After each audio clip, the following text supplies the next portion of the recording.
And yeah, amazing amount of detail, Mark. Okay, so let's go to Q&A.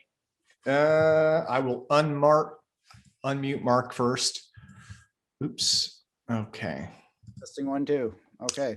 Yeah, and let me see who wants to ask first. We have lots of comments. David Chester had said that he actually asked Josephson what he thought of this. So I don't know if let me see. David, do you have any questions, comments, thoughts on that? Oh, not really. There is something there with Todd's. Todd has this Lorentz scalar field that a lot of people have been tinkering with that academia has remained elusive about. So that is kind of related to some of the stochastic fluctuation stuff going on. And I just noticed that it is related to the Josephson junction phenomena, at least from a pretty respected paper. So I just figured I'd point that out, but awesome. Not too much else to say. Thank you, sir. Thank you. Okay, so let me see. Thomas Anderson, you had some questions earlier, and welcome. I have not seen you before, but you are very welcome, sir. Thank you. Yeah, I would just say the first thing that came to my mind was the bucket with the water that they were trying to test to see if there was any fluctuation over that last experiment. Might have worked a little better if they had like that laser pointer they were playing around with running through a line diffuser across the water. That way they've got a nice flat level playing field of light that you're not going to see unless the water ripples up into it. That way it would have shown up very clearly, because the amount of gap between the top of that container and the water level, you could have had some sort of ripple there that was not enough for you to get any reflection off of the light or anything to be able to see the effect on the camera. So you may have missed some sort of effect that you had going on there that So I agree with that 100%. Yeah, there was a much better ways of running that experiment, and hindsight is always 20/20 when you do these things. There's so many moving components to running such an experiment. You can see you got to pour the the moving components you probably needed to remove. The rolling cart just kind of seemed like I don't know, like it would basically interfere with any results you get from it too. If I could jump in real quick, what I'd kind of suggested was maybe putting a mirror on the bottom of the water and then reflecting a laser off it, and you could measure the point. And that way you might even get amplification of the effect, right? If there was movement, because the laser's going in and then back out. Yep. Another thing we really need for that experiment is a high-speed camera. And I've actually had the setup done correctly in a previous video where we had a white checkered box line setup, like a grid setup that was backlit or front lit, so that you can see it over the surface of the water, reflected off the surface of the water, and that gave you a better visibility to see if there was anything going on. But you definitely need a high-speed camera that's focused right on that, and you need to have good resolution with potentially a multiplication factor in order to see exactly what's going on. A single laser point, though, is kind of problematic because it's only going to give you one point. It's only going to measure for one specific spot. What if the effect shifted to the left a little bit, and then you missed it because your laser pointer is only an right. That's why I was saying use the line generator, where it takes the beam and it turns it into a flat line going across the entire plane of water. So yeah, I like what you're thinking. I have those right over here. Yeah, laser level, right? Laser level. Right. Yeah, they use them for those, and they also use them. They're really cheap plastic chintzy things, but they would still be a lot better than what you had there, where you basically just run it through and then it creates a line where as you get to the edges, you'll see little breakups because it's made with a little Fresnel lens. Tom, we have them right here. I got that. Yeah, there you go. Yeah, that's it. Version of the experiment. So we're going to run them in a grid, two, going like that way, and nice. Then at a different distance, we'll have the two of them again, and we'll be able to see if there's any bending of light caused by this experiment. So that's something we're going to try. Awesome. Okay. Well, Thomas, let me mute you back out. Let me see. Who do we have? Oh, Gravity Alchemist. And let me find you. I'm slowly learning how to use Zoom. Okay. Alchemist. There you Hello, go. can you hear me? Okay. Yes, sir. Hey, first of all, I love the spirit of all you guys, what you're doing here. I'm kind of new to your Falcon space and your format, but I'm learning. I try to learn quickly, but I'm an old guy. I'm not really a scientist. That's why I call myself the alchemist. But I do have a high aptitude in science. And so one of the things I was curious about was this Mansfield amendment that Mark put on the screen. I did a pitch to the National Science Foundation, and I didn't know anything about this amendment. And they want me to send them an elevated pitch now, and I've been beating my head trying to take my original idea and improve on it so that I could present this, but there's quite a bit of money available through these type of foundations and even NASA. Whenever you had mentioned something about Einstein's, if it goes a little bit against what Einstein told us about gravity, that it kind of kicks us out of the academic field. But I haven't had that problem, but my problem is finding people that be interested in working on a very basic, simple idea of propulsion based on Einstein's ideas and based on quantum field theory, gravitons.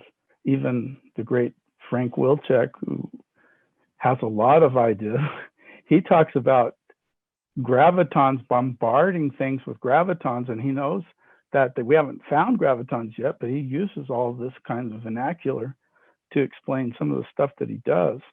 So I'm thinking, before we poo-poo the idea of, getting funding through a government agency, which the basic one I applied for is $286,000 right off the bat. They give you a checking account. You've got to go on if your ideas are beginning to show, if your innovation is beginning to show promise, then you can get $1.5 million, and then you can get another $1.5 million later on, and money talks, and so it's I'm not about the money, but it's about the money too. You guys have put a lot of financial. Go ahead. It's not about the money. It's about the equipment. You don't. Of course. You need equipment. You need equipment, and you need time. And I've actually spoken to some people who were contacting me with all these crazy ideas or great ideas. I don't know if they're great or crazy, but this guy even made a website, showcase a WordPress website showcasing his entire idea and how he's going to do it and blah, blah, blah, blah, blah. And I was looking at it and I'm like, dude, you could have worked at McDonald's making minimum wage for the amount of hours you put into your website and purchased all that equipment on eBay for dirt cheap and replicated that experiment yourself. You put more effort into your website and to your, trying to get money, trying to get these numbers, which are, fiat currency, which is essentially meaningless, when really all you need is, you need equipment. You don't need, I mean, that power supply, the 5,000 volt half amp power supply that Jeremy picked up for me off Craigslist. I didn't even know where to buy something like that. I haven't seen something like that on the market anywhere. This electromagnet we just picked up, I couldn't find anything else available. So you really just need equipment, and that's what you should concentrate on. What your experiment is, what equipment you need, how much time you need, that's all you really need. Okay, so let me go in. Sorry, I'm just going through the chats here. We have, and the chats are scrolling past me. Michael Boyd had a question. Sir?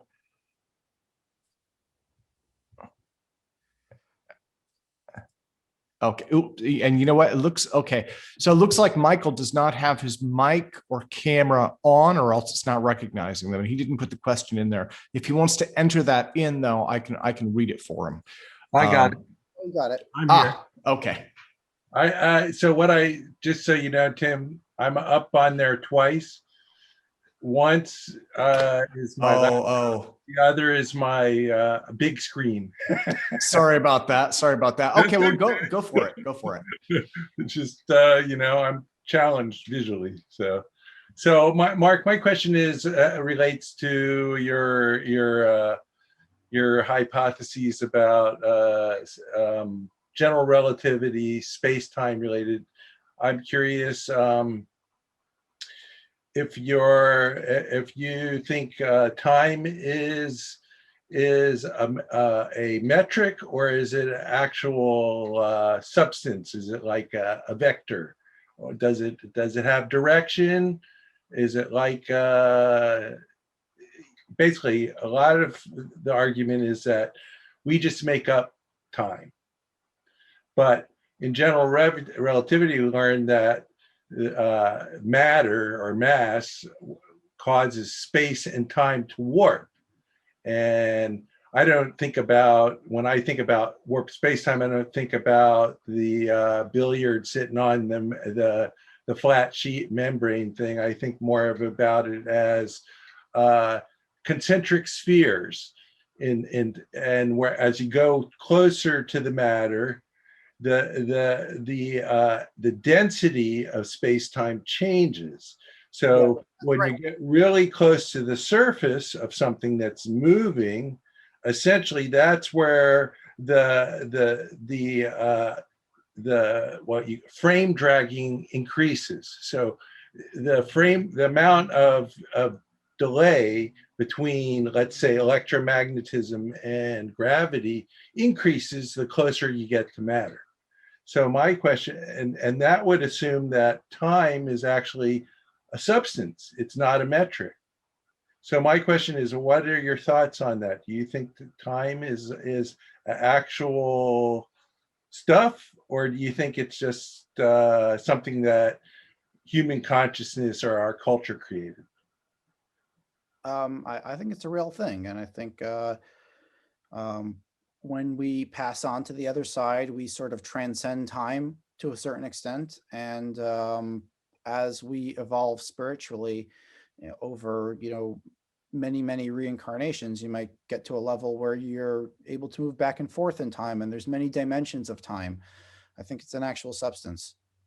So now, with that in mind, would that mean that if we went back in time, say back 13 billion years ago, that maybe space-time was denser than it is now?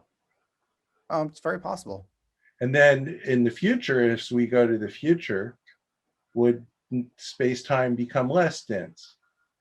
That's very possible. So now, thinking about this space-time, this denser space-time, when we're closer to, let's call it an event horizon or the Big Bang or whatever you want to call it, okay?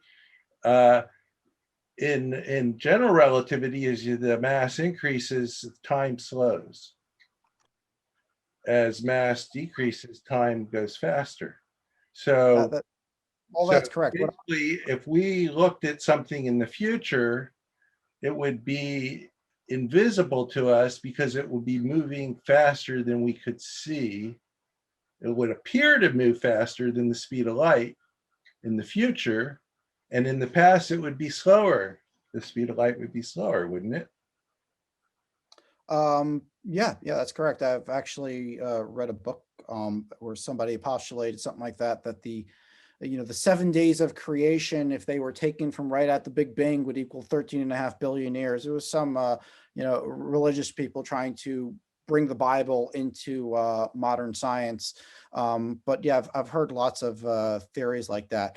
Yeah, well, Big Bang Theory was thought up by a Catholic priest, so that's, like in the beginning, there was light, So, I mean, obviously, from my perspective, that's the bias that you have to deal with. Or we have what we call cultural bias, right?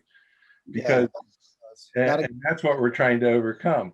So now back to this discussion on the space-time metrics is what we're really talking about, space-time metrics.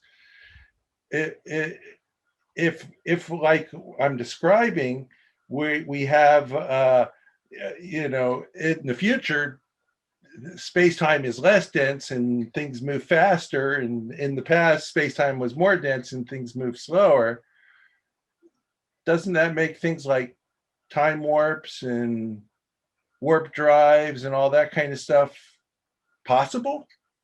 Because if you're basically, what you're doing is you're moving from one space-time continuum to another when you're moving in time. If you're moving to the future. That's just talking about time travel. That's not space warp. Why do you say that? I guess it's really a conversation of semantics, because you did mention the term density of space-time. Right. And then we went back to warp. So are we talking about a density issue, or are we talking about actual warping space-time? I guess it's really just, how you, back to what you call it's like you say, what do you mean by warp? Is it the ball sitting on the rubber membrane sinking, or is it the concentric spheres that we're talking about? or Sorry, if I could jump in real quick. This might be something that would be better for open discussion, because Michael, what you're mentioning with time also relates, I believe, to some things Eric Hermanson has talked about as well, who may or may not be in the conference still. But it might be better to, do you think we could? Let me just point out one more thing. The main difference between Alzafon and Einstein is Einstein supposing that matter interacts with space-time, and that's how it brings it together. Alzafon says matter interacts with matter directly. That really the field that makes up a subatomic particle is infinite. It's like a black hole. It's tiny in the center, and that's where all the matter is. But the energy wave that goes out from that miniature black hole goes out for infinity. That's where we have the gravitic field coming from. And as a result of that, you have density changes in space-time, because the more matter you have, the more that secondary field, that random secondary field is interacting with space-time. That is why light would curve, and that is why you'd have gravity. And by disconnecting yourself from that random incoherent secondary wave that comes out of the subatomic particles, we're able to disconnect ourselves, to decohere ourselves, to disentangle ourselves from the space-time continuum and from this field that is around the planet that makes us interact with it, and both get rid of the inertial mass and the gravitic mass of the craft. Okay. Okay, Mark. Sorry. If it's okay, do you think that we could go to Jeremiah's part? We should probably, and what I will do is switch over to him as the presenter. Does that work? And then. Oh, sure. Okay. Sorry. Because we're at 4, we're at the top of the hour. So if that works for everybody. Yeah, we lost some people, Tim. So I was actually hoping to present to a certain number of people that are not here anymore. I am just as well fine with saving my whole presentation for next APEC, where I can have a little more time to actually expand it, and it's not quite so rushed.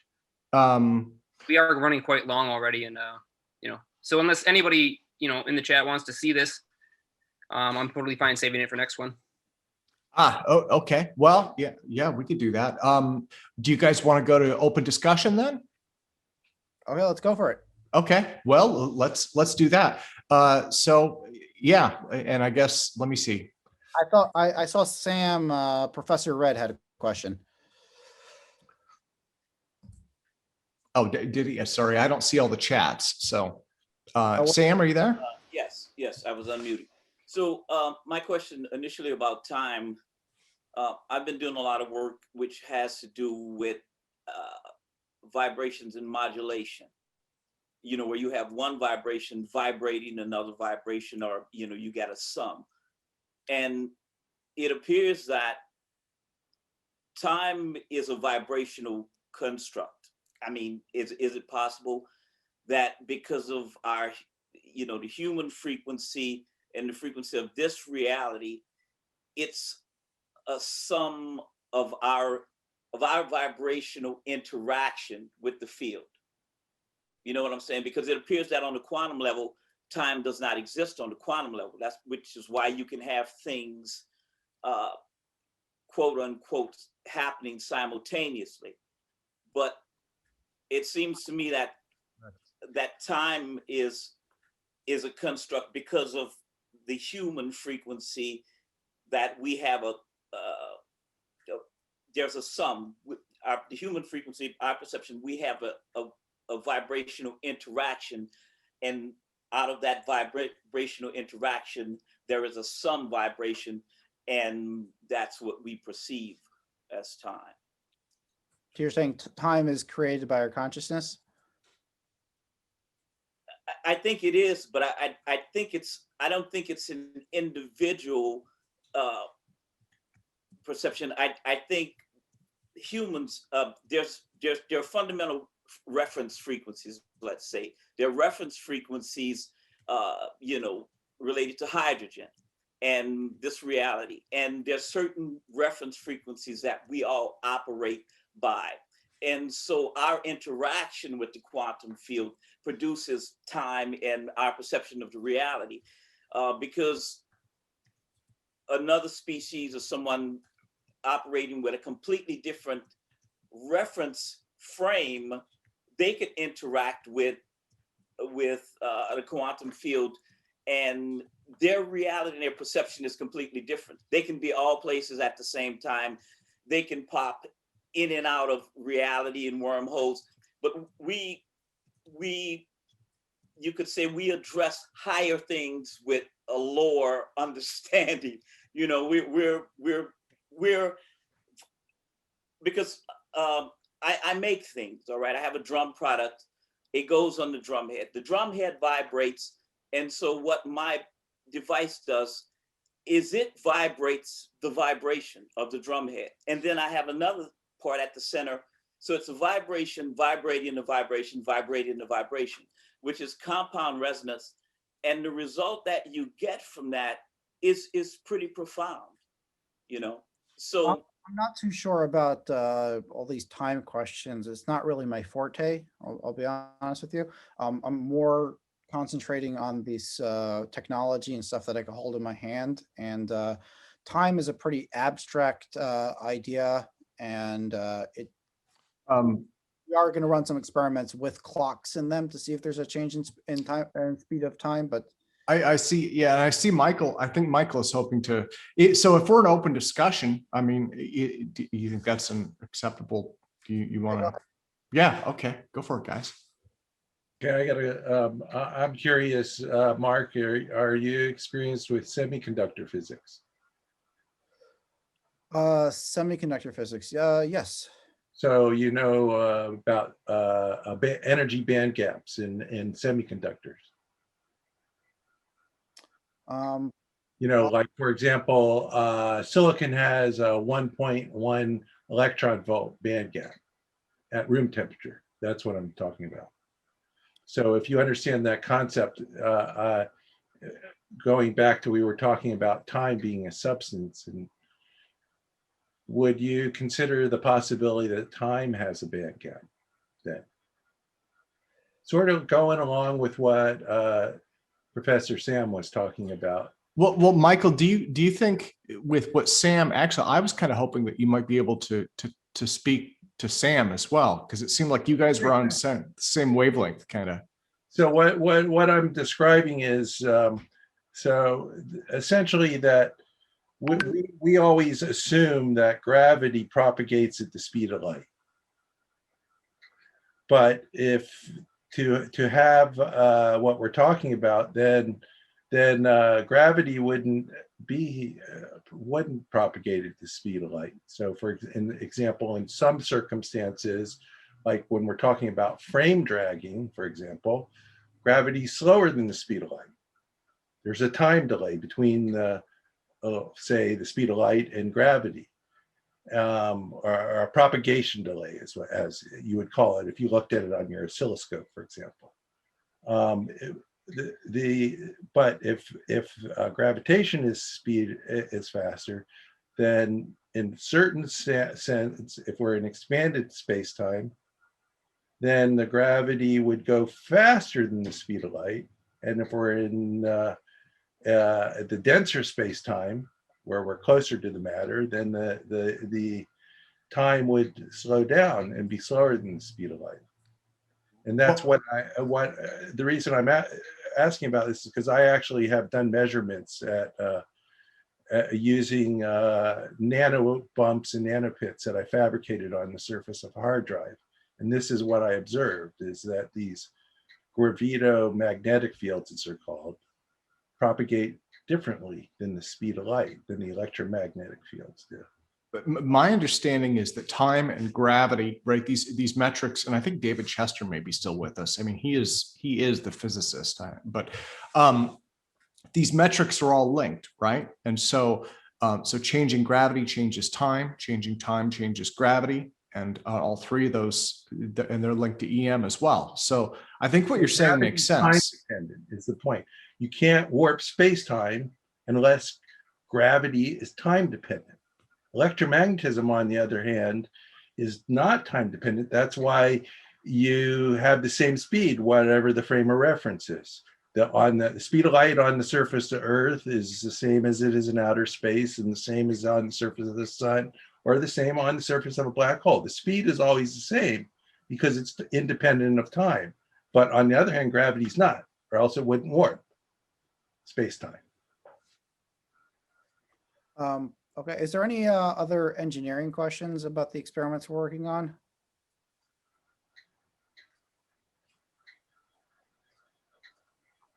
Have you attempted to apply like solid bismuth to any of the stuff that you're working with? Solid bismuth was in some of our experiments, and we are using it in a variety of them because it has a very strong diamagnetic property. Also a lot of fun to play with. I've been looking for quite a while at like ways to electroplate and whatnot, and it's a really complex method to be able to electroplate, like say bismuth to copper or to steel. But you could, if you've ever taken a piece of metal and rubbed it against another piece of metal and you see that streak, a spinning rod of that stuff should have no problem laying down a very fine layer if you're needing to use it for that, or any other material too for that purpose. Because bismuth is your diamagnetic, I guess you call it, it's the extreme of the diamagnetic materials, whereas I'm still looking to find out what the most paramagnetic material would be, but an aluminum is a fairly strong one. Titanium is also a fairly strong one, so it gives you an opportunity to use that lensing effect and the reflective effect of the two, whatever materials that you're using. So with a fairly simple like mechanical method to apply it, so. Have you found any way to electroplate bismuth? Like I said, there's a complex method that requires like pure chlorine gas applied to it to make bismuth chloride, because under hydrochloric methods, it extracts oxygen from the water and you end up with what they call a bismuth oxychloride. So in fact, it doesn't really, it's almost as hard to dissolve bismuth with hydrochloric acid as it is to dissolve gold with the same substance. Meaning to use just hydrochloric acid, you have to add hydrogen peroxide and make like a piranha acid out of it in order to get it to break down. So, but like I said, I plated bismuth onto steel by just using a simple soldering method where you apply a flux, you apply heat, and then by keeping the material coated with the flux, it will flow over and bond to the steel. And it has a fairly strong effect at like resisting a magnetic field as you approach it, if you're approaching from the bismuth side. If you approach from the reverse side on the piece of iron, it actually has a very strong attraction rather quickly. So, it's my guess is that it's basically imparting its diamagnetic property into the iron, and then the iron is magnifying it. So Wow, just, something to consider. And you just use the regular flux to do that? Yeah, rosin flux, believe it or not. Oh, wow, that's something we can replicate, and that sounds very interesting if we can make a material out of that. I was thinking like if you can actually electroplate bismuth, which I've never had this discussion before, then we can create the that little sample that Linda Moulton Howe was touting about how special it was, with TCSA, where there was bismuth and magnesium and nickel or something like that in these really thin layers. Getting a thin layer of bismuth accurately layered out with a rosin setup, I don't know if that would work very well, but you could definitely do it if you can figure out how to electroplate it. Right. Yeah, magnesium is another paramagnetic material too. So, all of these match to neodymium, which is why neodymium magnets are so strong. You literally have an iron magnet that has a reflector in the middle that's reflecting the ferromagnetic material effect from the 7 or thereabout iron atoms back into themselves, and then the neodymium is capping the ends to create that lensing effect to focus it. So, Oh, very, very interesting. We're definitely going to have to talk afterwards to figure this out. You gave me some useful information. Anyone else? Jeremiah, are you still there? Yep, I'm still around, Mark.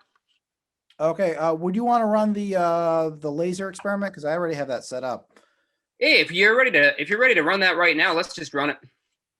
Okay. Why don't you show your pictures and stuff that you had for that? And I'm thinking I'm just gonna do my whole my own presentation next time, Mark. I'm just gonna put together myself an entire time slot and just cover all the stuff that we have here. So instead of double showing it with half the audience, I'm just gonna go ahead and save it. But we can go ahead and talk about what you're setting up there. Okay, so we have a laser and it's basically shining across the room, and there's going to be we're going to move a magnet next to it, and apparently it's supposed to create some sort of effect. Do you have any theory as to why it would work? We have two theories as to why it would work. One is that we have magnetohydrodynamic coupling between the magnet and the atmosphere that it's passing through. So near its, between its poles where the flux is most intense, we think that we may be seeing divergence of the laser beam as a result of pulling air along and thinning it out, effectively changing its refractive index because there's less of it in that space. So that's one possible theory. The other possible theory is that the moving B flux from the magnet flying past the laser beam, because it seems to only take place when the magnet is moving, not when it's just stationary, and it only takes place when you move between the poles, not at one of the poles or on the face of the poles. The other possibility is that it is somehow changing or saturating one of the parameters of space itself.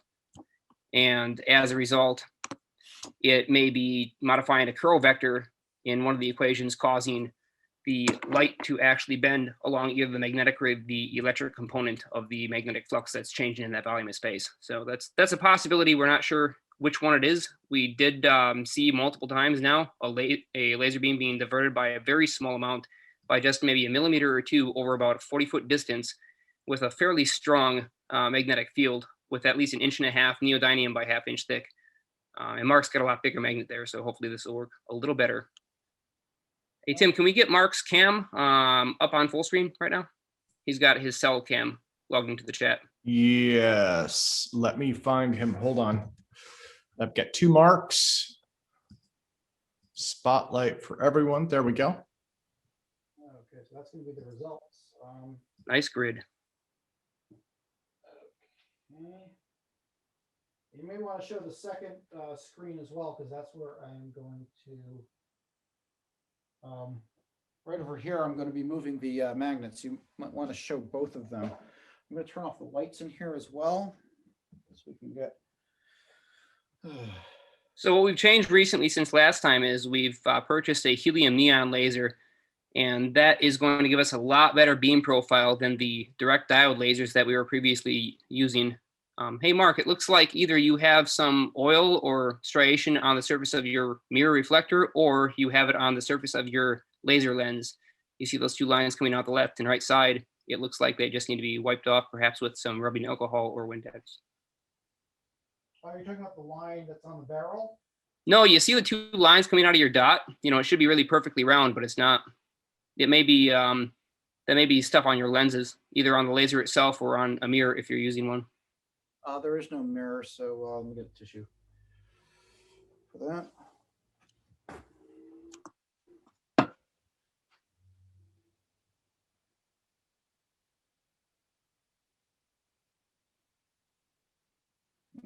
Doesn't seem to have fixed it.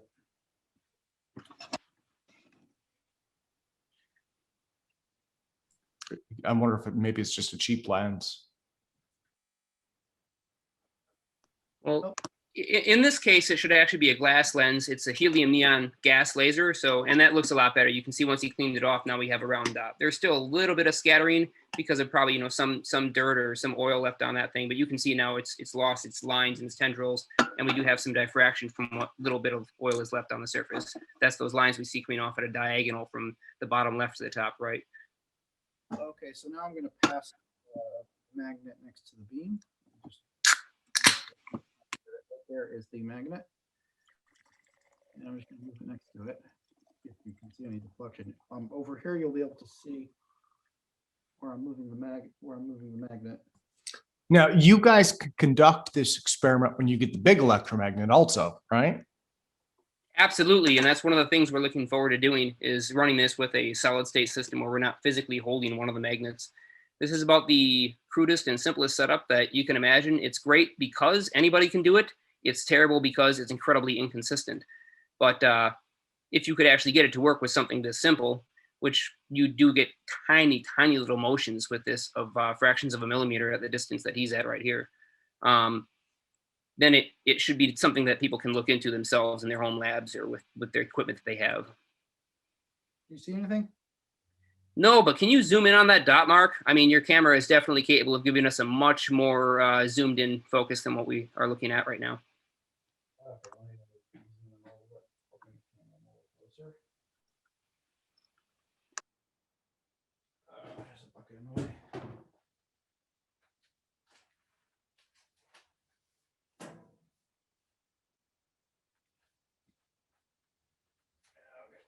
Place.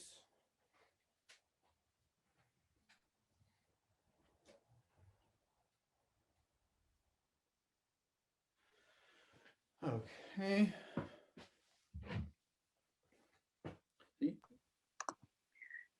How about now? Besides the angle, that looks a lot better.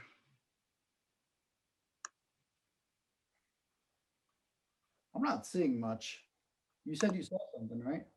No, I'm not seeing much either. What's your distance between your laser, or I should say where the magnet is hitting the laser beam and the dot on the wall?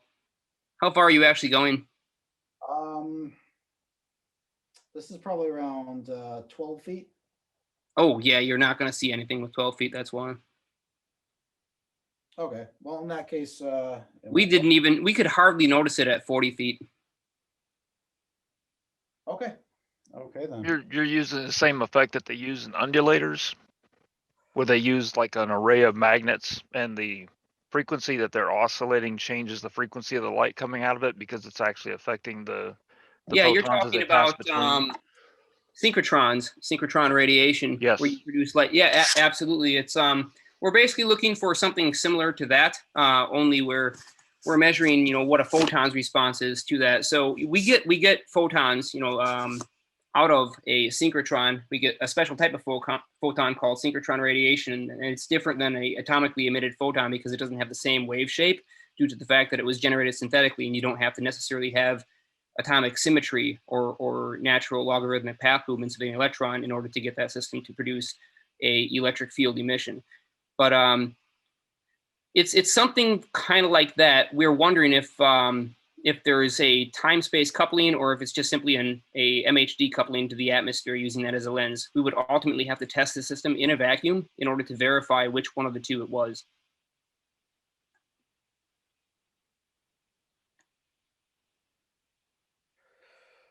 Okay, then. Any other questions? Say it's too bad that you're needing such a long distance because, you know, one of the cheapest ways to get a cavity you can create like a hard deep space vacuum is basically just an old CRT tube. So take an old television and cut it open and then, you know, piece it back together to pull your vacuum on it. If I could jump in 40 real quick. feet. So Paul Kirsch had talked about in chat, Paul Kirsch was talking about the Faraday effect causing polarization, which is proportional to the magnetic field along the direction of light propagation. Faraday effect is caused by left and right circularly polarized waves propagating at slightly different speeds, and a property known as circular birefringence. And if he wants to jump in, Paul, do you want to jump in, or? Not really. Oh. I just, I just want to say that the connection between magnetism and light has been known for a long time, and I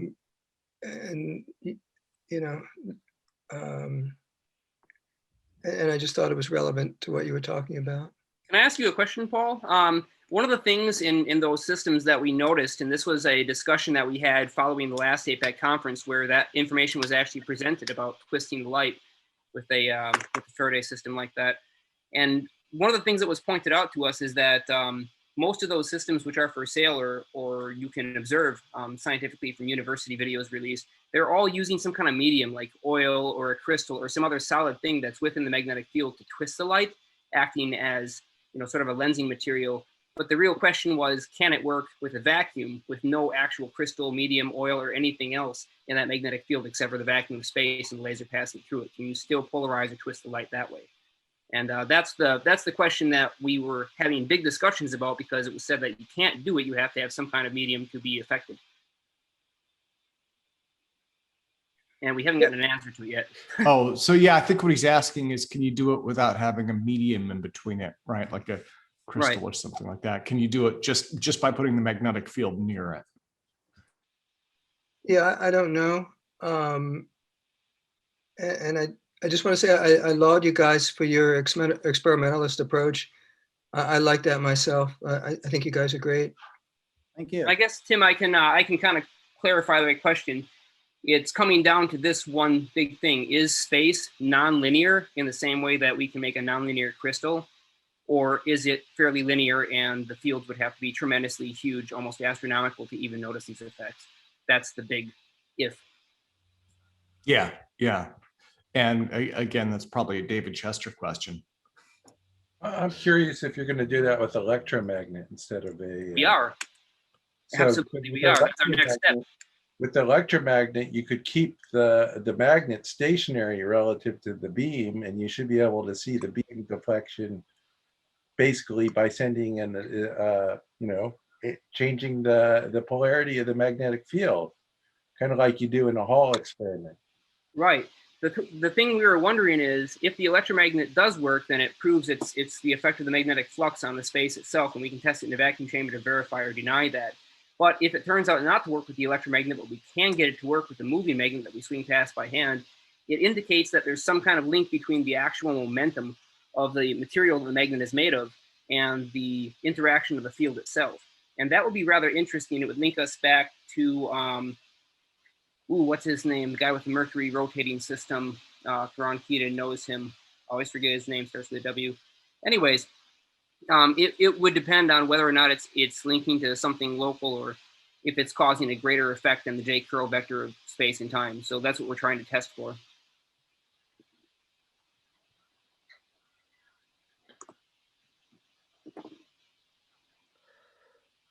So very interesting comments. I'm not so learned on this magnet laser experiment. This is something that Jeremiah was going to present. Yeah, I apologize for that, but I am really glad that you just ran it now. I mean, that was a pretty fast setup and impressive for, coming up with the last minute. We'll test this far more properly in the future. We're going to take this thing out to the ends of the earth. If it doesn't work at, a few hundred feet or whatever, we're going to find out, and we'll get actual CCD data. So we're not looking at a dot on a wall, but we'll be hitting the camera CCD directly with that beam once it's expanded, and looking for any changes so we can digitally record that information and not rely on our human eyes. Well, I think that we've probably run our course for today. I mean, again, we could do open discussion, or if anyone would like to present, if anyone has brought anything with them, they'd like to do a presentation or anything along those lines.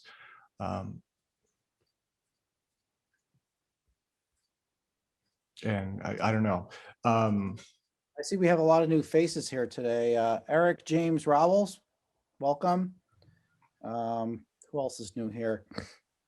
Ronnie Gupta, Michael Boyd, of course, Thomas Anderson, Paul Kirsch, Michael Moran.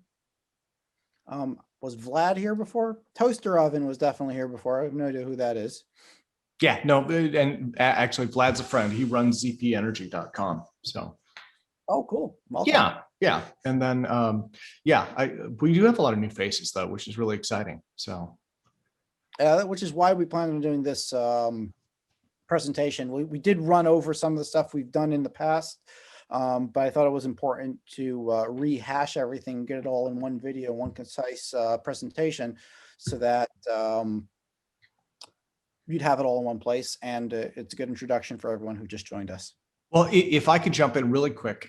So one thing that I think is worth mentioning is, again, on March 6th, we are looking at Paul LaViolette, who was here, may still be here, but he was here earlier. He'll be presenting on Salvador Pace Navy patents.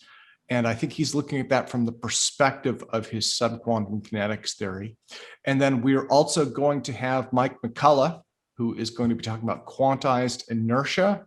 And he also has the horizon drive that's been mentioned by a few folks. So that's what we have coming up. That's our next session, which is really exciting, you know. And I think today's went really well. We definitely covered a lot of ground. We also have Lockheed Martin here, who wants everyone to call him Martin. Yes. Welcome, Martin.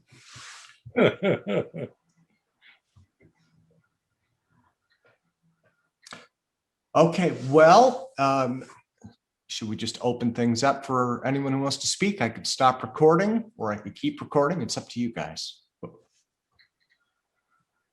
Keep recording.